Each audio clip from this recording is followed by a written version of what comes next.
do oitavo ano, tudo bom com vocês? Chegamos aqui para mais uma aula de português dessa semana.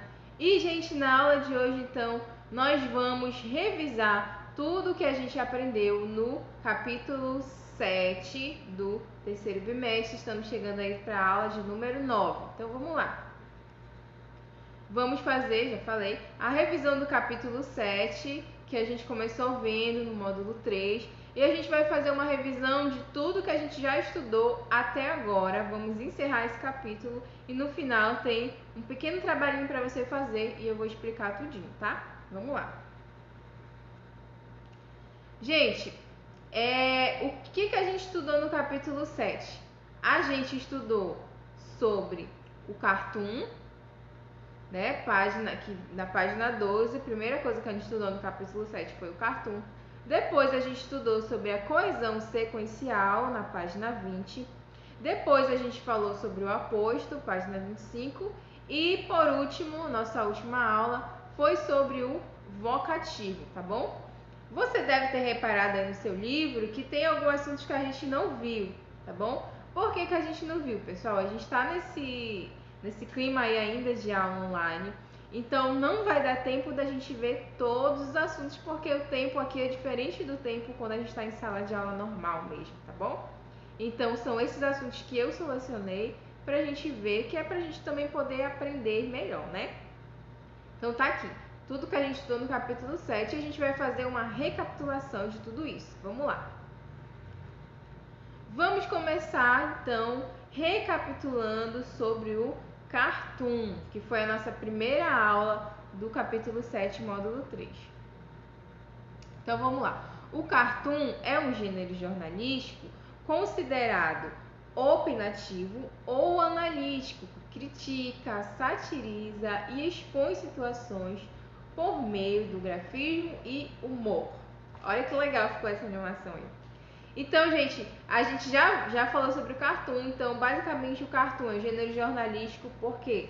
Porque ele é divulgado nos jornais, online ou impressos, em blogs também, né?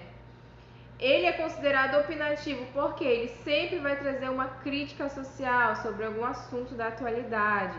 E ele vai fazer isso através do humor, de sátiras. Sátiras quer dizer ironias. Ele vai trazer humor, ele vai trazer ironias. Então, vamos ver mais aqui sobre o cartoon. Olha, o termo cartoon é uma forma aportuguesada do termo inglês cartoon, que significa cartão. E tem origem na palavra italiana cartone, né? Ele se utiliza de elementos da história em quadrinhos, como balões, as cenas, né, requadros e as onomatopeias. Então você está vendo aí que o termo cartoon é uma forma portuguesada, né? Em inglês é cartoon, tem até uma coisa de desenho, enfim. Então basicamente o cartoon ele é como se fosse um quadrinho, mas ele vai apresentar apenas um quadro. Vai ter balões de fala, também vai ter onomatopeias e também principalmente tem que ter os desenhos, né? Tem que ter os desenhos, os personagens e tudo mais. Aqui, deixa eu jogar minha imagem pra cá.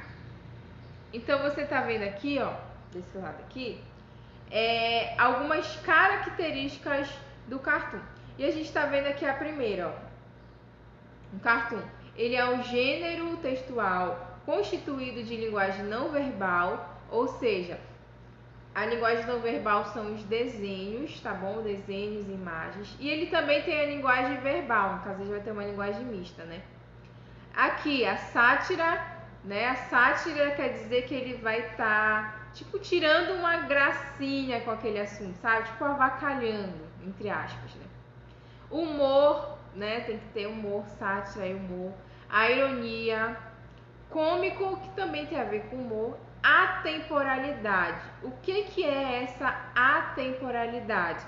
Significa que em qualquer época a gente vai entender aquela crítica, tudo bem? Significa que um cartoon que ele foi feito há 5 anos atrás, ele ainda pode fazer sentido hoje, tudo bem? Isso tudo a gente já viu, galera, ele só tá recapitulando, tá? Deixa eu voltar pra cá. No cotidiano jornalístico, o cartoon apresenta ao leitor, acompanha, está escrito aí, referências de mundos semelhantes ao dele. Ele é embasado em crítica cultural, ética, expondo os personagens, revelando suas particularidades, singularidades, posições sociais e políticas.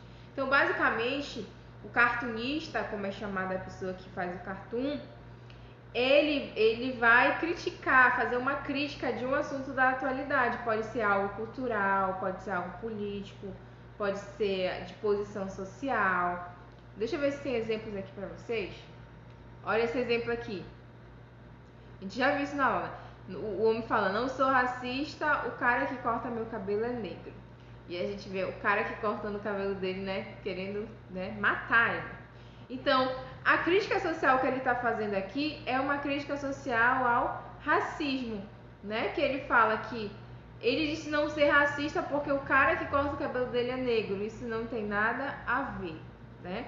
Então, isso aí é uma crítica social sobre o racismo. E essa próxima imagem que você está vendo aqui desse lado, a gente também já viu, ó. Tem duas crianças trabalhando numa praia, né, debaixo do sol, tá calor, estão vendendo picolé. E aí uma criança fala assim, já sabe o que é a Dia das Crianças? E aí a outra criança fala, férias.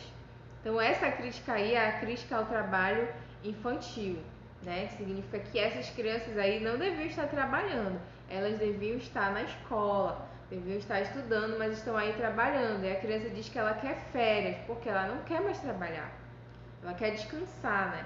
Então a gente está vendo aí uma crítica ao trabalho infantil. E esse cartoon ele já é um pouquinho antigo, mas a gente continua fazendo sentido hoje, porque infelizmente ainda tem muitos casos de trabalho infantil. Tá bom, gente? Só um lembrete sobre o cartoon. Outro exemplo aqui, ó. Mas eu não quero namorar. Aí você tem um quadro, dois personagens, a morte e o outro personagem com um cigarro na boca. E esse primeiro personagem aqui ele fala, mas eu não quero namorar você. E a morte fala, ah não, então o que faz com esse cigarro na boca? Então qual é a crítica? É a crítica ao tabagismo, né? Significa que ele está fumando muito. E vocês sabem que fumar dá câncer, né? E várias outras doenças e a pessoa pode morrer. Então aí seria a crítica ao tabagismo. Ok, agora que a gente já fez o lembrete sobre o cartoon, vamos agora para a coesão sequencial, que foi o segundo assunto que nós vimos no módulo 3. O que é a coesão? Só lembrando, a coesão é a conexão, é a ligação entre os elementos de um texto. Então a gente viu que liga, o que conecta uma parte do texto à outra é chamada de coesão. E aí tem vários tipos de coesão, mas a gente vai ver, quer dizer, a gente viu a coesão sequencial. E a gente viu que a coesão sequencial organiza os fatos do tempo no texto. A coesão sequencial, como o próprio nome diz, ela dá sequência às ideias do texto, é algo que dá sequência, o que conecta, né?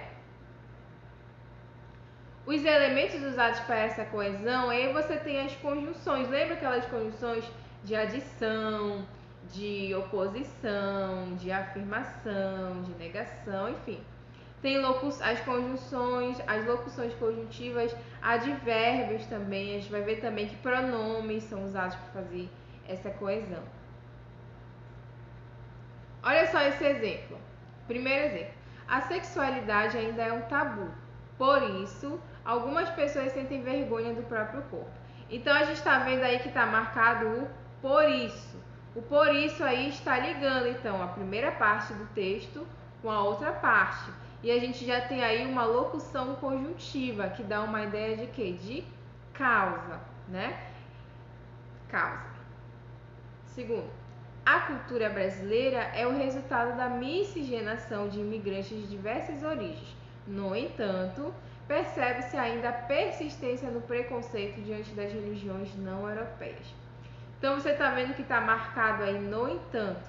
A gente já tem uma conjunção de oposição, né? Tem o mesmo sentido do mais, o mesmo sentido do porém. Aqui, pode-se não concordar com opiniões contrárias, desde que se respeite os diversos pontos de vista. Então você está vendo aqui, ó, desde que, outra conjunção, locução conjuntiva. E repara que isso que está marcado aí é a nossa coesão sequencial, porque ela está dando sequência às ideias do texto, né? O por isso, no entanto, desde que, ele dá sequência às ideias no texto, tá bom? Agora vamos relembrar sobre o aposto, que é mais recente nessa aula. Vamos relembrar então sobre o aposto.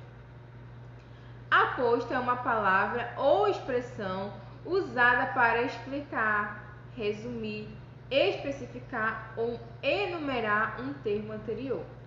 Ele aparece separado dos outros termos da oração por um sinal de pontuação. Então a gente vai ver que o aposto, ele é um termo que serve aí para a gente ter a explicação de algo, pode resumir algo.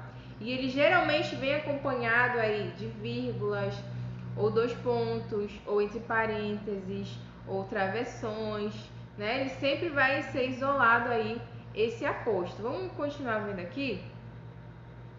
Aí na nossa aula sobre o aposto, a gente viu que existem vários tipos. E a gente viu sobre o aposto explicativo, a gente viu sobre o aposto especificativo, a gente viu sobre o aposto resumitivo e a gente viu sobre o aposto enumerativo. E a gente viu então que o aposto explicativo, como o próprio nome já diz, ele explica alguma coisa, ele vai estar explicando o termo. E esse aposto aí explicativo, ele sempre vem entre duas vírgulas, uma vírgula no início, antes, né, e uma vírgula depois, ele vem entre vírgulas. Ou ele vem entre parênteses ou entre travessão, tá bom? Então o explicativo, ele sempre vem assim. O aposto especificativo é aquele que restringe o termo, tá? É aquele que especifica, por exemplo, a gente vai ver um exemplo daqui a pouco. O aposto resumitivo é aquele aposto que teve um termo anterior que falou várias coisas, e esse aposto resumitivo ele vai trazer uma palavra, uma expressão que resume tudo que a gente falou anteriormente. E o aposto enumerativo, como o próprio nome sugere, ele vai fazer enumerações, ele vai dar uma explicação a partir de enumerações. E esse aposto enumerativo, geralmente, na maioria das vezes, vem depois de dois pontos. Não quer dizer que ele sempre venha depois de dois pontos, mas na maioria das vezes ele vem depois de dois pontos. Vamos ver exemplo aqui? Ó, primeiro, Maria, irmã de Bernadette, vendeu todos os seus bordados. Então repara que está grifado o termo irmã de Bernadette. Esse aí é o nosso aposto. Repara que antes dele tem uma vírgula e depois dele também tem uma vírgula. Então significa que esse tipo de aposto é chamado de aposto explicativo. Ele também poderia vir entre parênteses ou entre travessão, seria o mesmo sentido. Segundo exemplo, a aluna Joana continua a nos surpreender. E o termo Joana está marcado aí. Por quê? Repara que ele fala que a aluna Joana continua a nos surpreender. Não é qualquer aluna que ele está falando. Ele está falando da aluna Joana. Ele está restringido, ele está especificando qual é essa aluna. Por isso, esse é o tipo de aposto chamado de aposto especificativo. Terceiro, saúde, educação e acesso à cultura. Tudo isso são prioridades. Então, repara que está marcado aí o tudo isso. Esse tudo isso, ele está se referindo a quê? A saúde, a educação e acesso à cultura. Então, repara que esses três termos foram resumidos em uma expressão, tudo isso. Então, esse é um tipo de aposto resumitivo, tá bom? E o nosso último exemplo aqui. Gosto de tudo que serve no restaurante, os peixes, as carnes e as sobremesas. Então, repara que aqui você vê que antes desse termo grifado, você tem dois pontos. E ele enumera três coisas: peixe, carne e sobremesa. Então, esse é o tipo de aposto chamado de aposto enumerativo. Então repara como o aposto numerativo ele vem depois de 2 pontos. Geralmente, na maioria das vezes, vai vir assim. Gosto de tudo que serve no restaurante, 2 pontos. Os peixes, as carnes e as sobremesas. Então está aí nossos exemplos de aposto. Espero que você tenha relembrado, tá? Agora vamos relembrar, sim, nosso assunto mais recente, que é o vocativo. Como a gente já falou, né? O vocativo é um termo usado para chamar uma pessoa, se dirigir a alguém, falar com alguém, né?